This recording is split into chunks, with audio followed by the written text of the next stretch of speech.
Hello, salut, Maëlys de Kerengal, réparer les vivants. C'est un folio, au départ ça devait être du Gallimard. Ouais, c'était du Gallimard. Voilà, j'ai attendu, je sais pas, quand il est sorti, ça va faire 2 ans et demi, de lire ce bouquin. Je ne sais pas pourquoi, puisqu'il avait une sacrée bonne presse à l'époque. Et voilà, je le lis maintenant et c'est assez bouleversant. C'est pas très gai, mais c'est bouleversant. Donc voici la quatrième de couverture. Le cœur de Simon migrait dans un endroit du pays. Ses reins, son foie et ses poumons gagnaient d'autres provinces. Il filait vers d'autres corps. Réparer les vivants est le roman d'une transplantation cardiaque. Telle une chanson de gestes, il tisse les présences et les espaces, les voix et les actes qui vont se relayer en 24 heures exactement. Roman de tension, et tu sais qu'il y en a de la tension, de la patience, d'accélération panique et de pause méditative. Il trace une aventure métaphysique à la fois collective et intime, où le cœur, au-delà de sa fonction organique, demeure le siège des affects et le symbole de l'amour. L'amour. Donc Maëlys de Kerengal, réparer les vivants, page 87. La rue est silencieuse elle aussi, silencieuse et monochrome comme le reste du monde.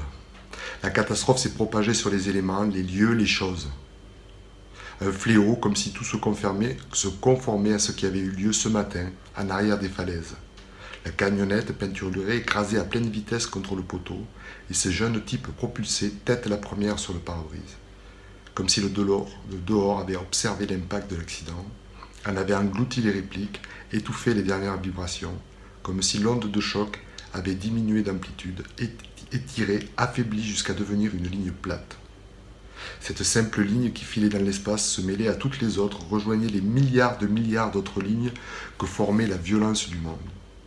Cette pelote de tristesse et de ruine.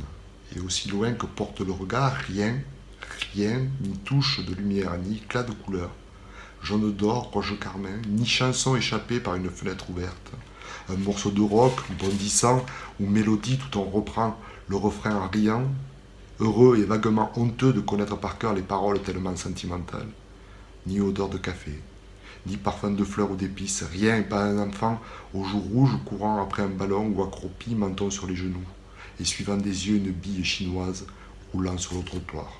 Pas un cri, aucune voix humaine s'interpellant ou se murmurant des mots amoureux. Aucun pleur de nouveau-né, pas un seul être vivant pris dans la continuité des jours occupés aux actes simples, insignifiants de matin d'hiver. Non, rien.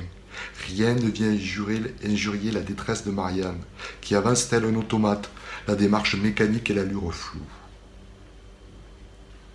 En ce jour funeste, elle se répète ces mots à voix basse, ne sait pas d'où ils sortent. Elle les dit tout en fixant le bout de ses bottes, comme s'ils accompagnaient leur frappe feutrée.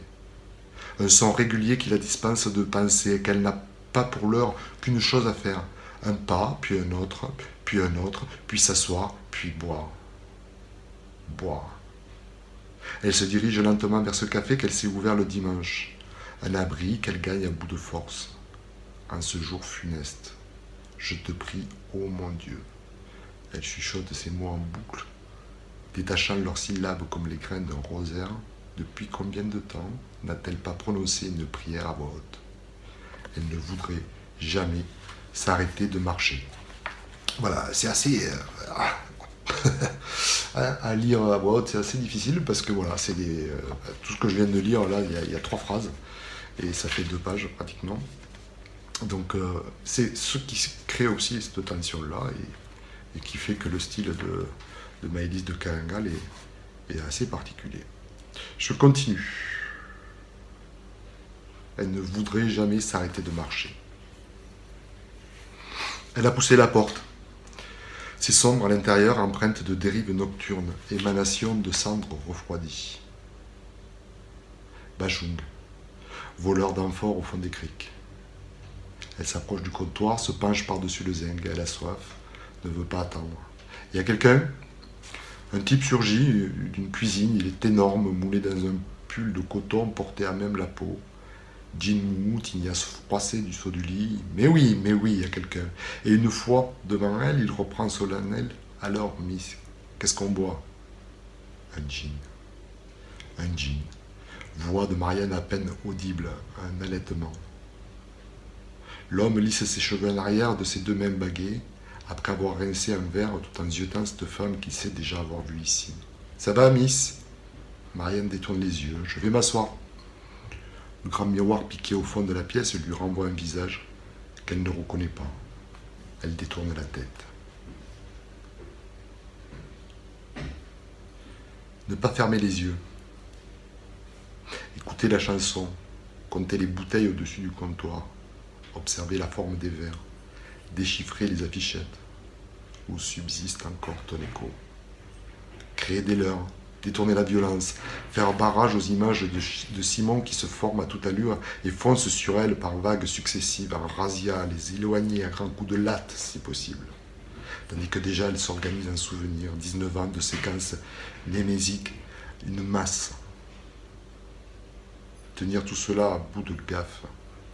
Les bouffées mémorielles survenues alors qu'elle évoquait Simon dans le cagibi de Révol ont logé dans sa poitrine une douleur qu'elle est impuissante à contrôler, à réduire. Il faudrait que cela se situe la mémoire dans le cerveau et injecter un fluide paralysant, l'aiguille de la seringue conduite par un ordinateur de haute précision.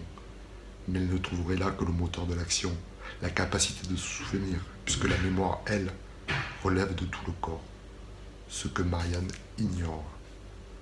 J'ai fait la saison dans cette boîte crânienne. Bah oui, pardon. Plus il y a un site du Bachung. Bon.